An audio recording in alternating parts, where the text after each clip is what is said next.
भावचलित पत्रिका या व्हिडिओमध्ये आपल्याला बघायचं आहे की भावचलित पत्रिका म्हणजे नेमकं काय, ती कशा प्रकारे काढायची, त्याच्यासाठी काय काय गोष्टी लागतात, त्याचे प्रकार किती आहे वगैरे वगैरे अशा गोष्टी आपल्याला आज या व्हिडिओमध्ये बघायच्या आहे। आपण जी लग्न कुंडली काढतो ती लग्न कुंडली साधारणपणे 2 तास असते, ती सारखीच असते दोन्ही तास। मग भावचलित पत्रिकेमध्ये ज्याप्रमाणे आपण ग्रह स्पष्ट करतो त्याप्रमाणे प्रत्येक मिनिटाचे भाव हे स्पष्ट केले जातात।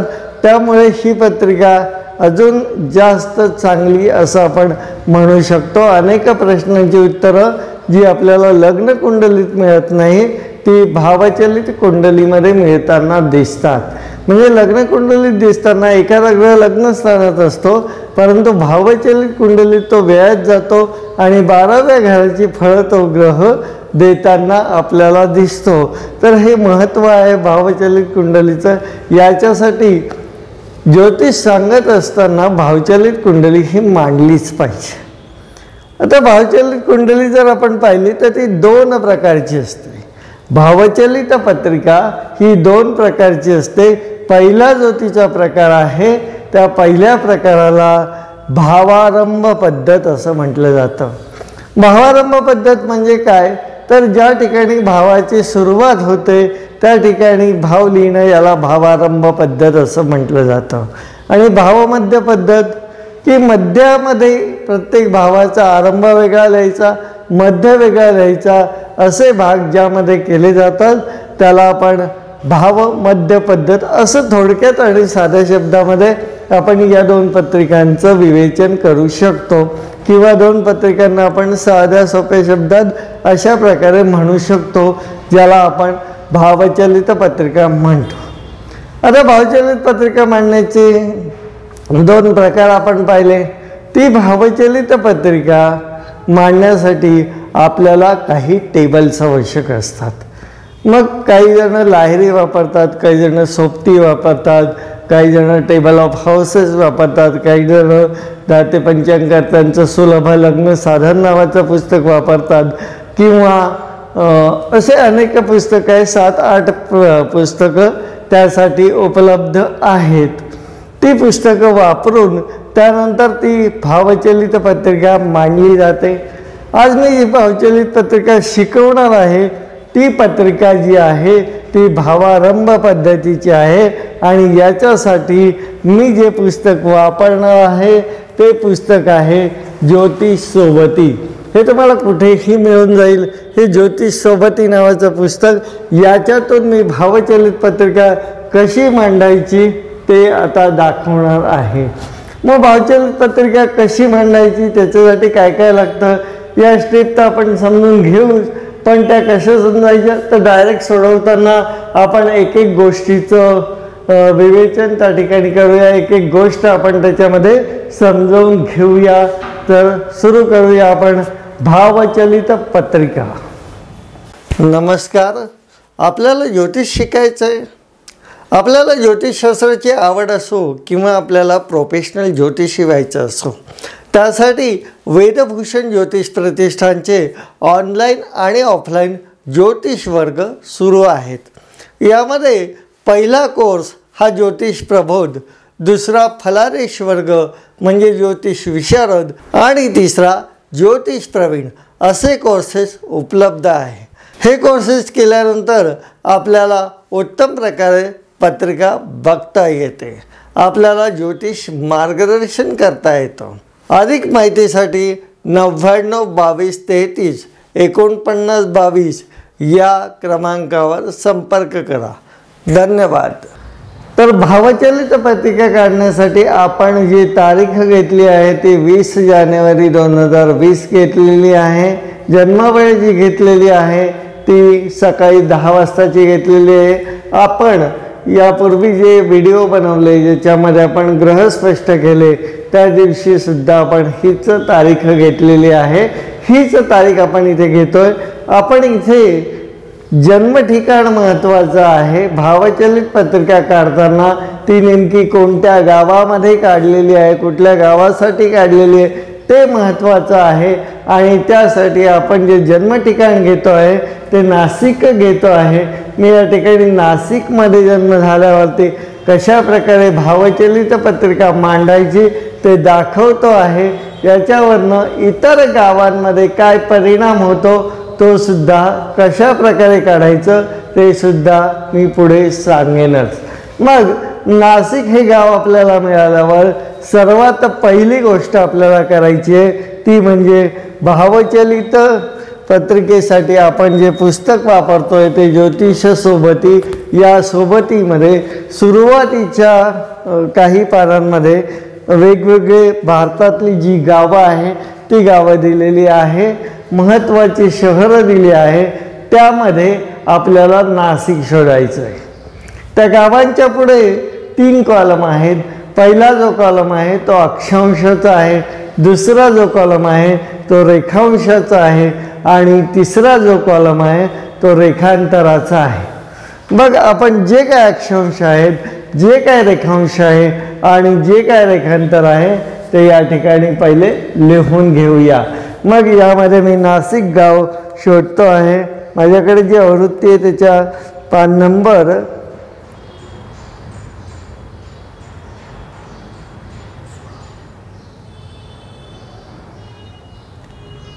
16 वरती नाशिक हे गाव या ठिकाणी आपल्याला सापडलेलं आहे। मग आपण सर्वात पहिले काय करणार तर नाशिकचे अक्षांश लिहिणार, नाशिकचे रेखांश लिहिणार आणि नाशिकचं येणारं रेखांतर सुद्धा लिहिणार आहोत। मग इथे मी लिहितो अक्षांश,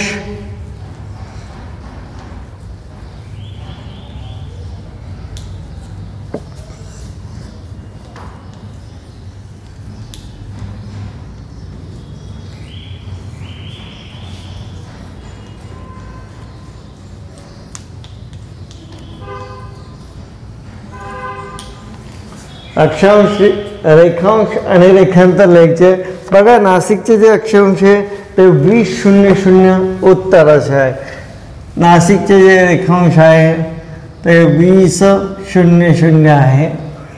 नाशिकचे जे रेखांश आहे ते 73 आणि 47 आहे।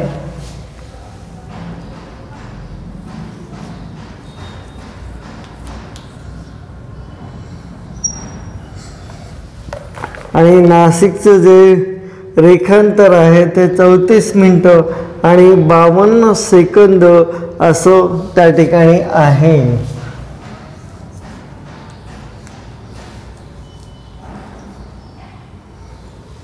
हे अंतर वजा आहे।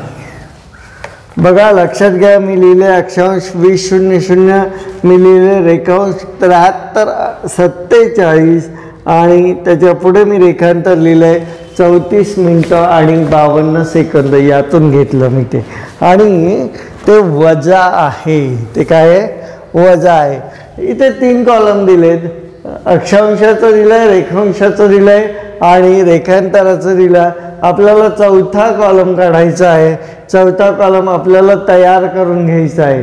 गणित सोडवताना आपण पहिले हे सगळे तिन्हीच्या तिन्ही कॉलम लिहून घ्यायचे आणि चौथा कॉलम हा आपण स्वतः तयार करून घ्यायचा। मग चौथा कॉलम काय आहे तर त्याला आपण सांपत्तिक वेळेचा संस्कार असं म्हणतो। त्याला आपण म्हणतो सांपत्तिक वेळेचा संस्कार। काही जण याला प्रादेशिक संस्कार असं पण म्हणतात। मी दोन्हीही शब्द इथे लिहितोय। प्रादेशिक संस्कार, दोन्हींचा अर्थ एकच आहे। आपण त्याला साधं सोपं सांपत्तिक वेळेचा संस्कार असं म्हणूया। मग तो काढायचा कसा तर तो काढणं एकदम सोपं आहे। बघा हे जे रेखांतर आहे ना, या रेखांतराला 6 ने भागायचं, एवढं सोपं आहे। हे जे रेखांतर आहे त्या रेखांतराला 6 ने भागायचं। येणारा जो संस्कार आहे तो सांपत्तिक वेळेचा संस्कार त्याला आपण म्हणतो। आणि ही जी गोष्ट आहे ती गणित सोडवण्याच्या आधीच आपण करून घ्यायचं, म्हणजे पुढे आपल्याला कुठेही थांबावं लागत नाही। मग घ्या कॅल्क्युलेटर, त्याच्यावर आपण करूया 34 भागिले 6। जे रेखांतर येणार आहे त्या रेखांतराला आपण फक्त 6ने भागायचं आहे. 34 आहे, 34ला 6ने भागा. 28 आले, 28ला 6ने भागा. 30 आले, 30ला 6ने भागा. किती येऊ त्याला 6ने आपल्याला भागायचं आहे. मग 34 आहेत, त्या 34ला आपण 6ने भागितलं तर 5.66 असं उत्तर येतं. याचा अर्थ 50पेक्षा जर जास्त असेल तर ते 6 होतील. म्हणजे 5.66 जे आहे त्या 5.66चे आपण 6 इतके घेणार आहोत. मग बघा 34 भागिले 6 5.66 50पेक्षा जास्त आहे म्हणून 6 घेतले. पण हे अधिक करायचे की वजा करायचे हे तर अजून आपल्याला बघावं लागेल. पुन्हा साधी गोष्ट आहे, रेखांतराचं जे चिन्ह असतं त्याच्या विरुद्ध जायचं आहे आपल्याला. इथे काय चिन्ह आहे तर इथे वजाचं चिन्ह आहे. इथे कसलं चिन्ह आहे? वजाचं चिन्ह आहे. मग वजाच्या विरुद्ध काय होतं? बेरीज. मग आपण इथे 6 मिनिटं हे अधिक करणार आहोत. 6 मिनिटं आपण काय करणार आहोत? अधिक करणार आहोत. याच्या उलट इथे अधिक असतं, इथे वजा केलं असतं. सिंपल गोष्ट आहे. याच्या विरुद्ध रेखांतराच्या विरुद्ध चिन्ह द्यायचं. चौथा संस्कार तिथे दिलेला नाही आहे म्हणून मी पुन्हा एकदा सांगतो. रेखांतर घ्यायचं, रेखांतरला 6ने भागायचं आणि 6ने भागितल्यावर जे उत्तर येईल ते सेकंदांमध्ये असेल. हे पण लक्षात ठेवणं जास्त गरजेचं आहे की जे उत्तर येतंय ते उत्तर सेकंदांमधलं आहे. आणि महत्त्वाची गोष्ट म्हणजे वरती जे रेखांतराचं चिन्ह आहे त्या चिन्हाच्या विरुद्ध, म्हणजे वजा आहे म्हणून अधिक. तर अशा प्रकारे आपली पहिली स्टेप पूर्ण झाली की चारही गोष्टी आपण त्या ठिकाणी काय केलेल्या आहे? लिहून घेतलेल्या आहे. मग सर्वात पहिली स्टेप काय तर आपल्याला इष्ट सांपत्तिक वेळ काढावी लागते. मग सांपत्तिक वेळ कशी काढायची चला बघूया.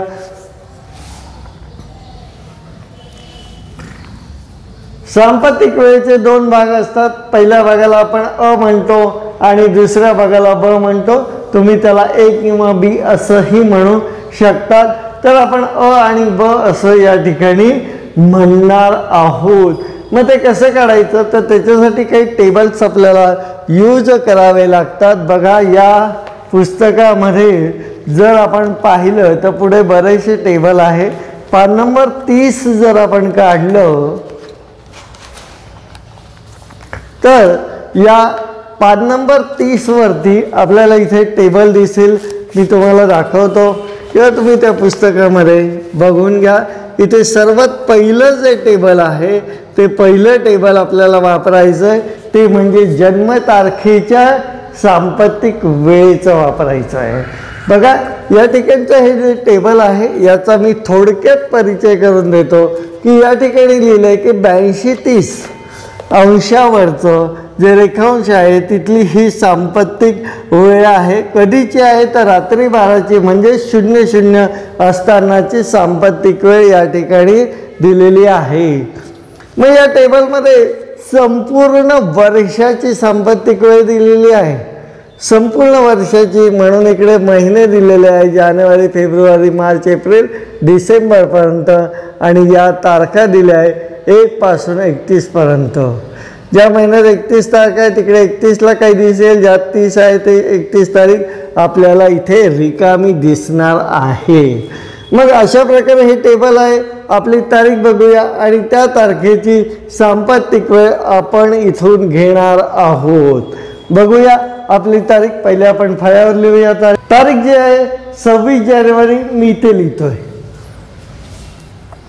ही आहे जन्मतारीख 26 जानेवारी. 26 जानेवारी मी इकडे लिहिले. त्याच्या पुढे मी लिहितोय तास, मिनिटं आणि सेकंद. हे वाक्य तुम्ही पूर्ण लिहायला पाहिजे की 26 जानेवारी रोजी रात्री 12ची सांपत्तिक वेळ.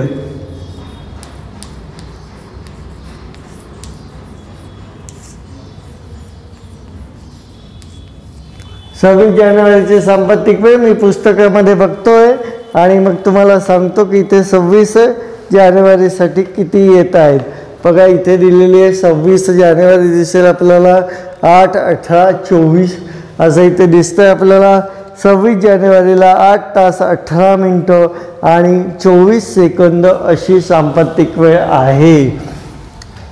8 तास 18 मिनिटं आणि 24 सेकंद, तास मिनिटं आणि सेकंद. ही झाली 26 जानेवारीची वेळ. पण 26 जानेवारीची वेळ झाली मग नेमकी कुठल्या वर्षाचे 26 जानेवारी ते पण पाहिलं पाहिजे. म्हणजे याच्यासाठी पुढचा जो संस्कार येणार आहे तो वर्षाचा संस्कार येणार आहे. कसला संस्कार येणार आहे तर तो वर्षाचा संस्कार येणार आहे. बघूया आपण याच पुस्तकामध्ये पान नंबर 31 वरती, वरच्या बाजूला पान नंबर 31 वरती वर्षाच्या संस्कारासाठी एक टेबल दिलेलं आहे. त्यामध्ये वेगवेगळे वर्ष दिलेले आहे. माझ्याकडे जी आवृत्ती आहे त्याच्यामध्ये 1900 पासून तर 2050 पर्यंतचं हे दिलेलं आहे वर्षाचे संस्कार. तुम्ही जी कुठली आवृत्ती वापरत असाल त्या आवृत्तीचा संदर्भ वरती लिहिणं गरजेचं असतं. तर या ठिकाणी आपण पाहिलं तर तिथे 2 प्रकार दिसतात. जर लीप इयर असेल ना तर तिथे JF दिलेलं आहे. JF याचा अर्थ जानेवारी आणि फेब्रुवारीसाठी दिलेला संस्कार, आणि MD असेल तर ते मार्चपासून डिसेंबरसाठी. हे झालं लीप इयरसाठी. बाकीच्या वर्षांसाठी एकच संस्कार दिला आहे आणि वर्षभर आपल्याला तोच घ्यायचा आहे. इथे जर आपण बघितलं तर 2020साठी 2 संस्कार दिलेले. एक जो आहे तो JF म्हणजे जानेवारी आणि फेब्रुवारीसाठी आहे. दुसरा जो आहे तो MD अर्थात मार्चपासून तर डिसेंबरसाठी दिलेला आहे. मग जानेवारी फेब्रुवारीसाठीचा संस्कार आपल्याला वापरावा लागेल कारण आपली वेळ कधी आहे, तारीख काय आहे 26 जानेवारी आणि फेब्रुवारीमध्ये येणारी. मग 26 जानेवारीसाठी अधिक 15 सेकंद या ठिकाणी दिलेले आहेत. तर बघा दिसले तर किती आहे तर 26 जानेवारीसाठी आपण 2020चं टेबल पाहतोय. वर्षाचा संस्कार करण्यासाठी तिथे अधिक 15 सेकंद दिलेले आहे. चिन्ह महत्त्वाचं आहे. अधिक असेल बेरीज करा, वजा असेल वजाबाकी करा. मग इकडे मी अधिक 15 सेकंद यामध्ये मिळवतो आहे.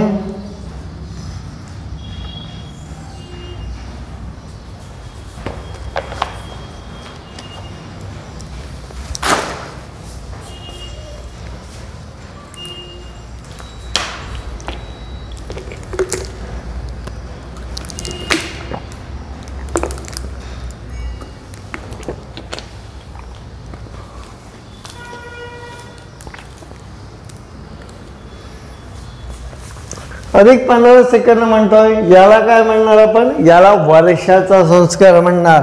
मग इथे मी लिहितो 2020 वर्षाचा संस्कार.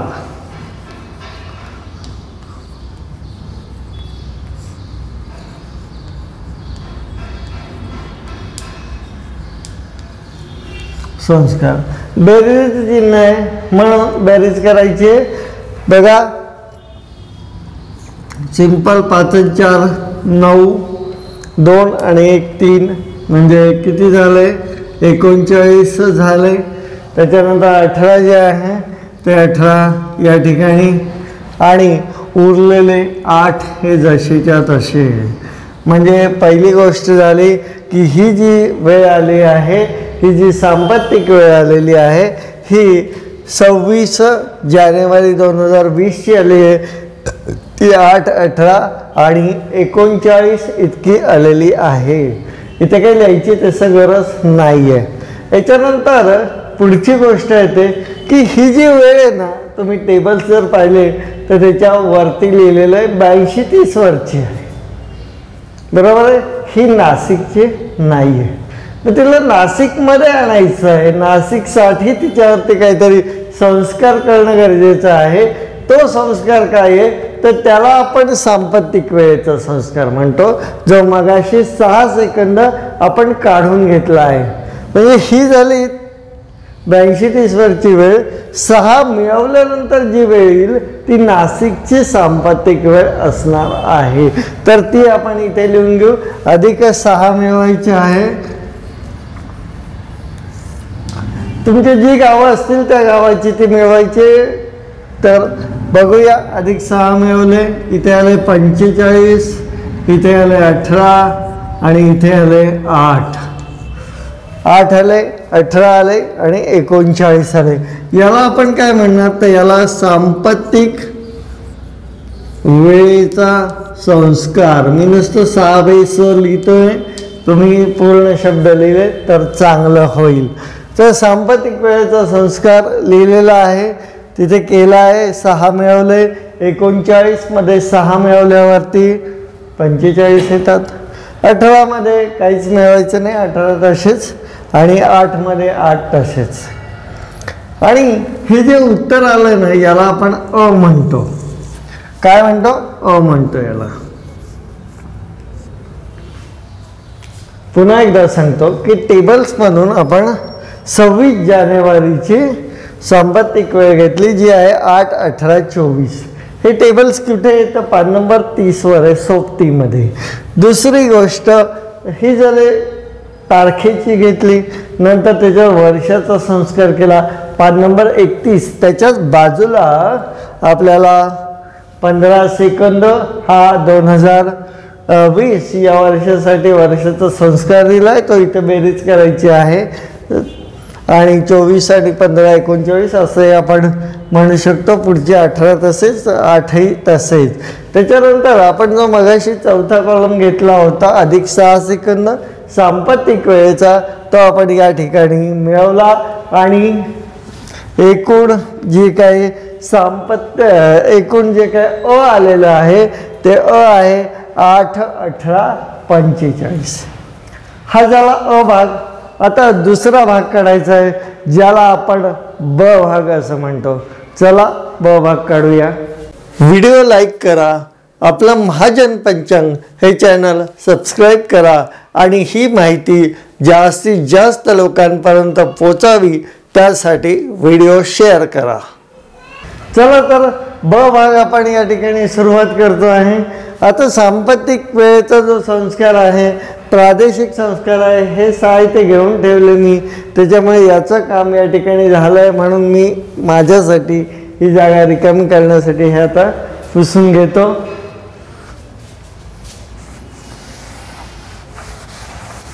मग या ठिकाणी आपल्याला ब भाग काढायचा आहे. अ भागामध्ये आपण तारखेचा विचार केला, ब भागामध्ये आपण वेळेचा विचार करणार आहोत.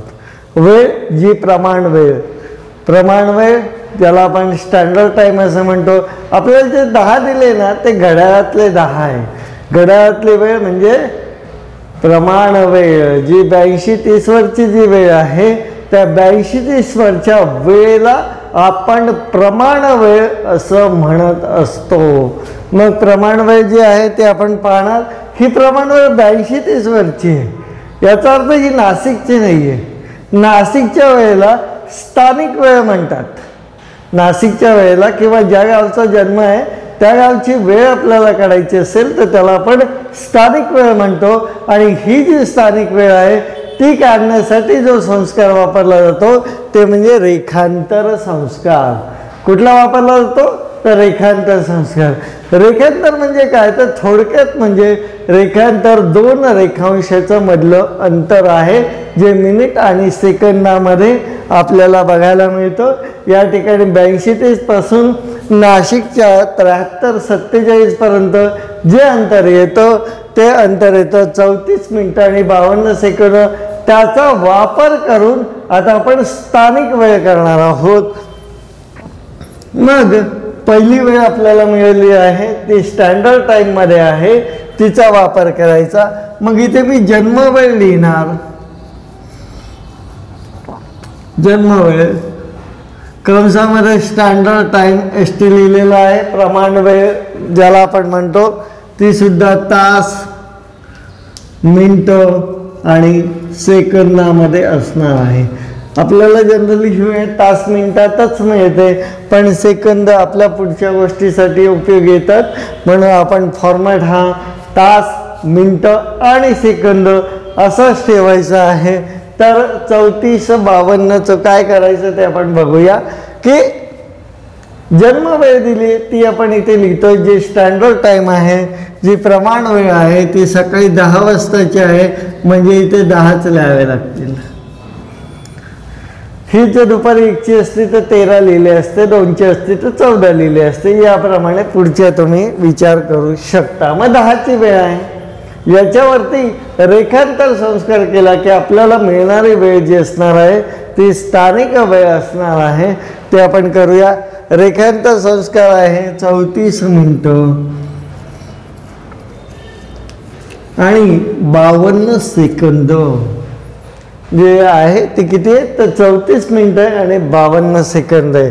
आता हे अधिक करायचे का वजा, तर वरती चिन्ह वजा आहे, म्हणजे आपल्याला हे वजा करायचे, इथे लिहून ठेवा। हे काय आहे, रेखांतर आहे।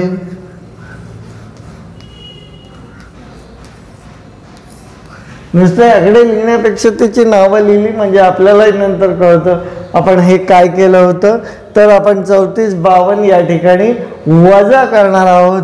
बघा, शून्यातून 52 जाणार नाही, म्हणून आपण शेजारी बघूया, त्यांच्याकडे पण काही नाही, मग आणखीन शेजारी येऊया।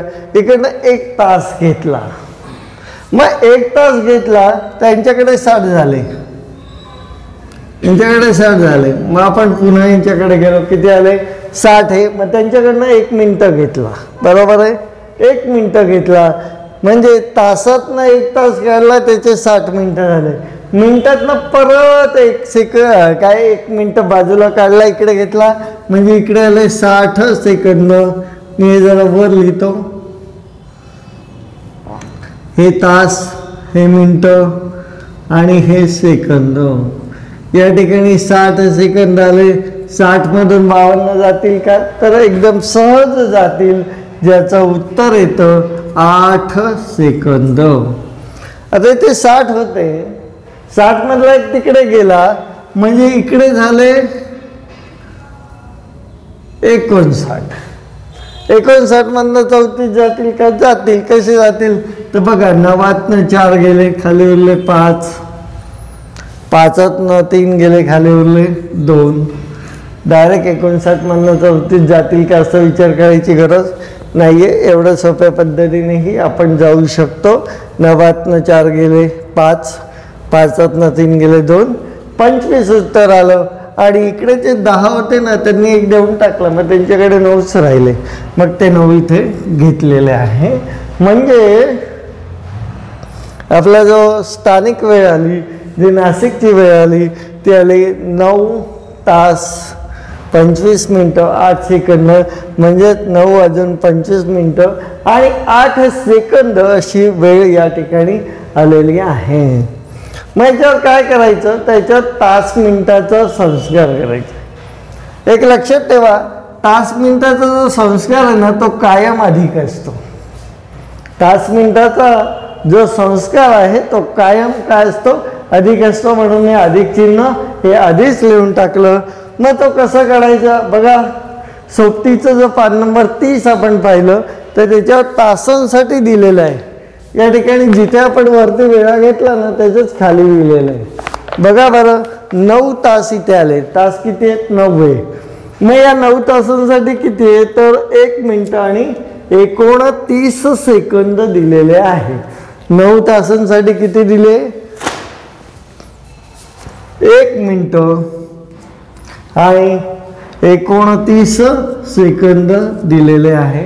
सिंपल आहे, आपण साध्या पद्धतीने पण हे काढू शकतो।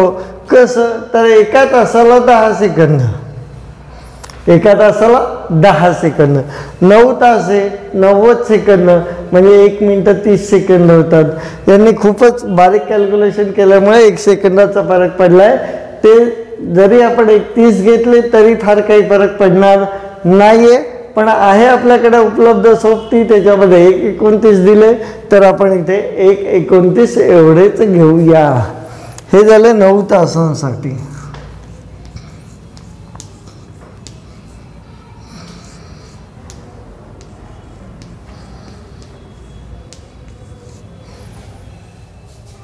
आता मिनटं राहिले 25 मिनटं. जर तासाला 10 सेकंद म्हटले तर 6 मिनिटाला 1 सेकंद येतो. म्हणजे जर आपण 6ने भागलं तर 25 सेकंदासाठी किती मिनटं येतील ते आपल्या लक्षात येईल. बघा इथे 25 आहे, 25ला 6ने भागा, 6 1 6, 6 2 12, 7 1 18, 6 4 24, म्हणजे अर्थात 4 सेकंद येतं. कॅल्क्युलेटरवर काढलं तर वर काही पॉईंट पण येतील, बरोबर आहे. मग ते पॉईंट जर 50पेक्षा जास्त असेल ना तर पुढचा सेकंद घ्यायचा 4च्या ऐवजी 5 घ्यायचे. म्हणजे इथे जर आपण तोंडी करायचं झालं तर 3चा गॅप द्यायचा. म्हणजे 27 जर असले तर त्याचं उत्तर 4.5 असतं आणि मग आपण इकडे 5 घेतले असते. कॅल्क्युलेटर करून पहा, तुमच्या लक्षात येईल. मग याची बेरीज करायची. हे घेतलंय 25 मिनिटांसाठी.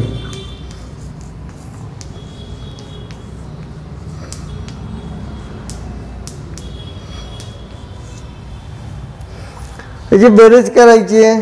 बघा 9 आणि 8 17, 9 आणि 8 17 आणि 4 21, म्हणून इथे मी 1 लिहितोय आणि ह्याच्याला 2 देतोय. तर 2 आणि 2 किती होतील? 4 होतील.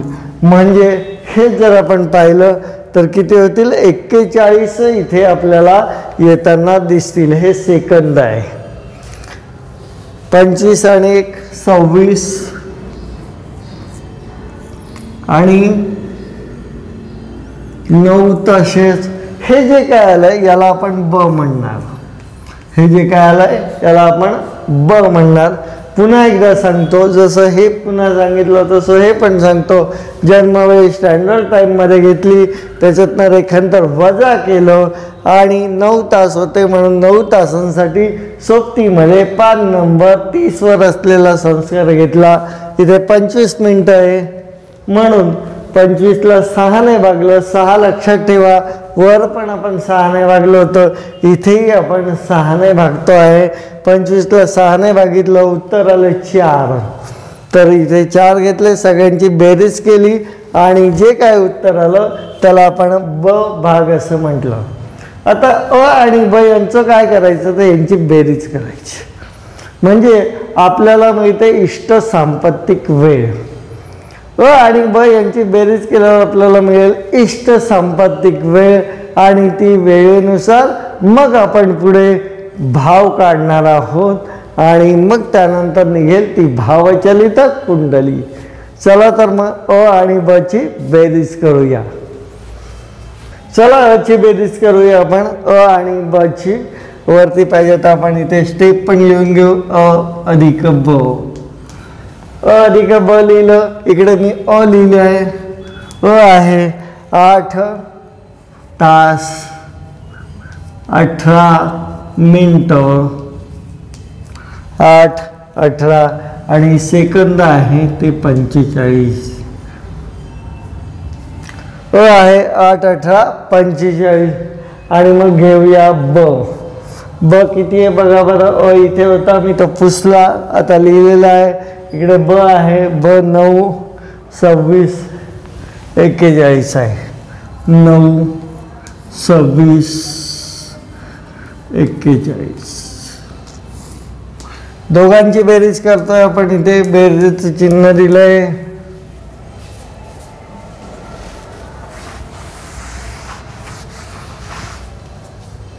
दोघांची बेरीज करतोय. सिंपल आहे. 5 आणि 1 6 4 आणि 4 8 म्हणजे 86 होतील. एवढे काही आपण ठेवत नाही, सेकंद 60च्या वर ठेवत नाही म्हणून इकडे 2 दिले. 60चा 1 हातचा इकडे दिला.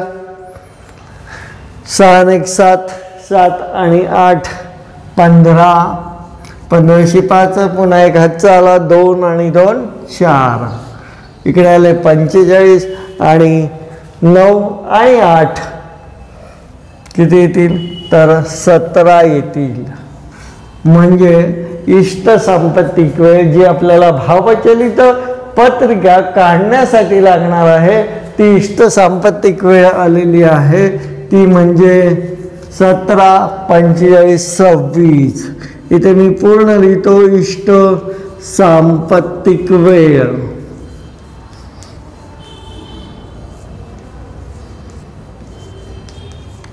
आता बघा काही वेळेला काय होतं माहिती का, मी सांगतो, हे जे आहे ना हे 24च्या पुढे जातात, मग हे 25, 26, 30 काहीतरी येऊ शकतात. मग अशा वेळेला काय करायचं, तर अशा वेळेला त्याच्यामधून गणितासाठी 24 वजा करून घ्यायचे आणि उरलेली वेळ जी काय असेल ती आपण इष्ट सांपत्तिक वेळ म्हणून घ्यायची. तर या व्हिडिओमध्ये आपण इष्ट सांपत्तिक वेळ कशी काढायची ते पहिल्यापासून इथपर्यंत बघितलेलं आहे. आता या इष्ट सांपत्तिक वेळेचा वापर करून पुढचे 6 अधिक 6 म्हणजे 12 भाव कसे काढायचे ते बघूया पुढच्या व्हिडिओमध्ये. धन्यवाद. या व्हिडिओमध्ये एवढंच, बाकीच्या गोष्टी पाहूया पुढील व्हिडिओमध्ये. धन्यवाद.